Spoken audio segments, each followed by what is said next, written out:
안녕하세요. 날마다 주께로 4월 17일 말씀 묵상 보도록 하겠습니다.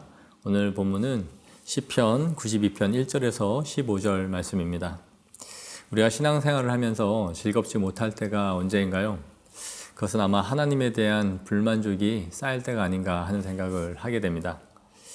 그분이 하시는 일이 이해가 안 가고 또 나에게 있는 여러 가지 상황들이 부당하다라고 느껴질 때가 있습니다. 때로는 하나님이 하시는 일이 더디기도 하고 또 급기야 하나님이 우리를 위해 일하고 계신 것이 맞나 하는 의심이 들 때도 있습니다. 이럴 때 우리의 신앙생활이 참으로 어렵고 유쾌하지 않은 것이 사실입니다. 그런데 오늘 시인은 매우 기뻐하고 즐거워하고 그렇게 하나님을 높이고 있는데 1절에서 4절의 내용이 나옵니다. 시인은 하나님께 감사하고 찬양하는데 그분의 아침에 인자하심을 알리시고 밤마다 그분의 성실하심을 베푸심이 기쁘다라고 그렇게 말하고 있는 것이죠. 저는 아침마다 라는 표현과 밤마다 라는 이 표현을 한번 묵상해 봤습니다. 우리는 하루를 시작하면서 기쁘고 또 즐겁게 우리에게 생명을 주신 하나님을 찬양하면서 시작합니까? 아니면 오늘도 힘들고 고되고 또 지긋지긋한 이 하루를 또 살아야 하는가 하는 생각으로 하루를 시작하고 있습니까? 우리가 자고 있는 사이에 지구촌 곳곳에서 또 지구 반대편에서는 수많은 일들이 일어납니다. 아침에 일어나서 뉴스를 들으면 또 밤사이에 어느 나라에서는 테러가 또 어떤 나라에서는 지역적인 국지전이 또 어떤 날은 살인사건이 일어나기도 하고 이런 것을 보면서 가슴 아픈 사연들이 참 많이 나온다는 것을 보게 됩니다.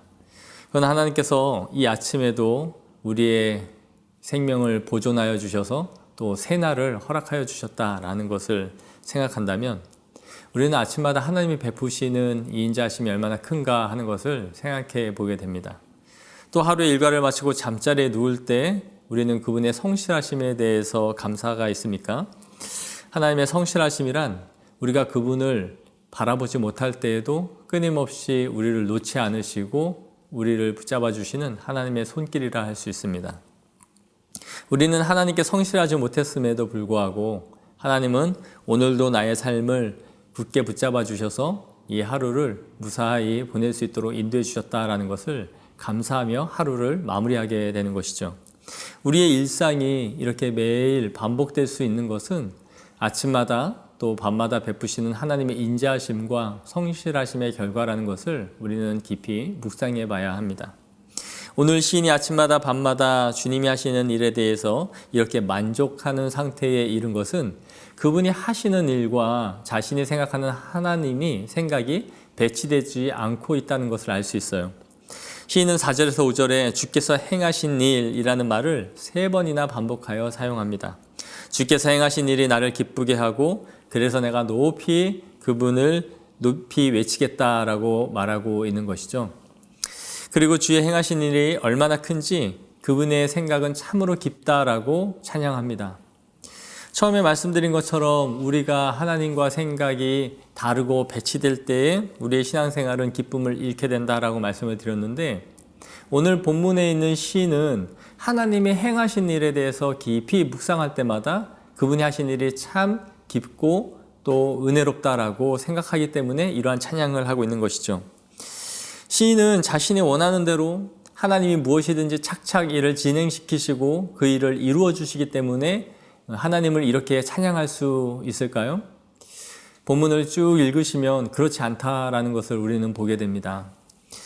6절에서 7절을 보시면 그는 이 세상의 부조리함과 이해할 수 없는 그런 상황들을 마주하고 있어요. 그는 세 종류의 사람들을 말하는데 어리석은 자, 무지한 자, 악을 행하는 자들에 대해서 말을 합니다. 그들이 흥왕하고 번성해가는 것을 봤던 것이죠. 우리도 이 세상에 살면서 악인들이 번성하고 오히려 의롭고 착하게 사는 사람들이 고통을 받는 것을 보면 마음이 힘이 들어지죠. 이 코로나가 특히 터지면서 믿지 않는 남편들이 더 반대를 하고 또 주변에 있는 사람들이 기독교인들을 욕하는 것을 보면서 우리는 힘이 듭니다.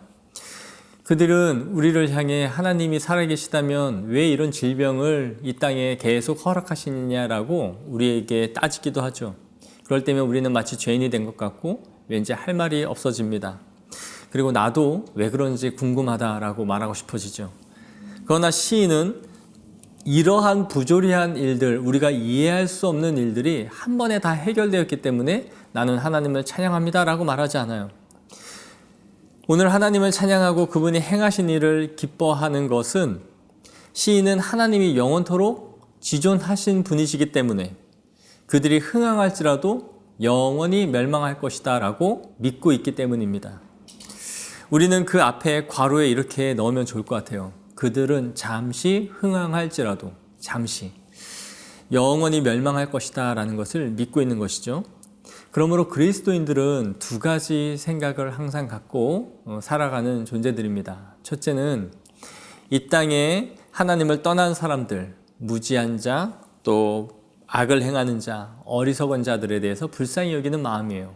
그러나 또 하나의 마음은 악인들의 심판을 고대하고 바라보는 것입니다.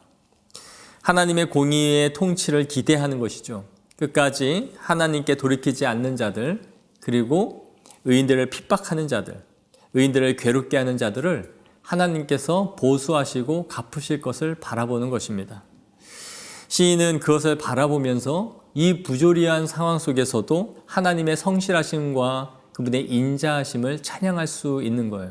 모든 문제가 자신의 뜻대로 해결되고 있기 때문이 아니라 이 기대를 가지고 하나님을 찬양하고 있다는 것이죠. 그러면서 시인은 최종적인 승리를 이렇게 높입니다. 12절에 의인은 종려나무같이 번성하며 레바논의 백향목같이 성장하리로다. 그들은 여호와의 집에 심겨져 있고 하나님의 뜰 안에서 번성하게 될 것이다 라고 노래해요. 14절에서 15절에 그는 늙어도 여전히 결실하며 진액이 풍족하고 빛이 청청하니 여호와의 정직하심과 나의 바위 되심과 그에게는 불의가 없음이 선포되리로다. 하나님을 믿고 따르는 자들이 얼마나 풍성한 열매들을 맺게 될 것이고 하나님께서 완성하실 것인지를 지금 바라보면서 시인은 찬양하고 있는 것이죠. 날마다 주께로 연구와 묵상의 마지막 질문을 보시면 악인들의 악행과 번성함에도 의인이 소망을 가지고 기뻐하는 이유가 무엇인지 묵상해보자 라는 질문이 있습니다. 그리스도인들에게 이 소망과 기대가 없다면 하나님의 인자와 성실하심에 대해 우리는 찬양할 수 없을 것입니다. 이 부조리한 세상 속에서 하나님의 행하신 일을 결코 찬양할 수 없을 거예요. 그러나 이 말씀 묵상의 질문처럼 지금도 성도들 가운데 함께 하셔서 주님의 일을 친히 이루어 가시는 그 하나님을 묵상하는 하루가 되기를 간절히 원합니다.